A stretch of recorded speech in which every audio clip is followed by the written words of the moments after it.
This is wild garlic. No, it's not. It's ramsons. What are you talking about? It's bear leek. No, it's bear garlic. Wood garlic, isn't it? You're all wrong. It's wild cow leek. My parents always called it onion stinkers. Isn't that bookrooms? Oh my god, it seems that wild garlic has many other names depending on where you are in the UK or what your parents called it or where you are in the world. And with all these people watching me talk about wild garlic, how can I make sure that they know exactly what plant I am talking about? The answer is through its Latin name, also sometimes known as a scientific name. And in the case of wild garlic, it's Allium ursinum. You see, someone watching a video about wild garlic elsewhere in the world may know it to be something completely different to what I mean by it. That could cause confusion or misinformation. But the Latin name for a species is universal across the planet, and it's the best way to know that the plant you are reading about or watching is the plant you think it is. I use this myself when I'm watching videos from other countries. I pay more attention to the Latin name than what the common name they use is, because it's the Latin name that tells me what it is. Some mycologists, people who study the biology of fungi, will sometimes only refer to mushrooms by their scientific name when talking about mushrooms with other mycologists, because this avoids confusion. Another reason why Latin names are cooler than they sound is because sometimes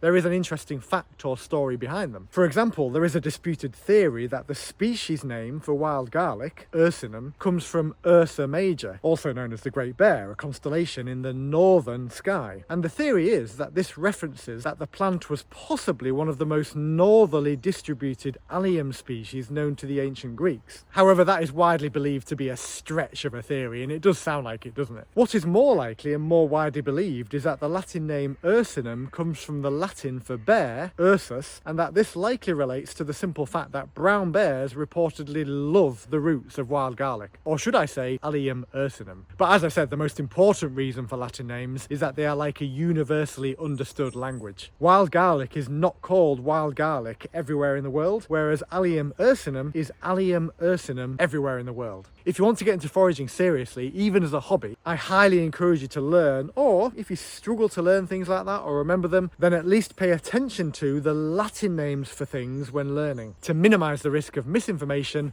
or confusion.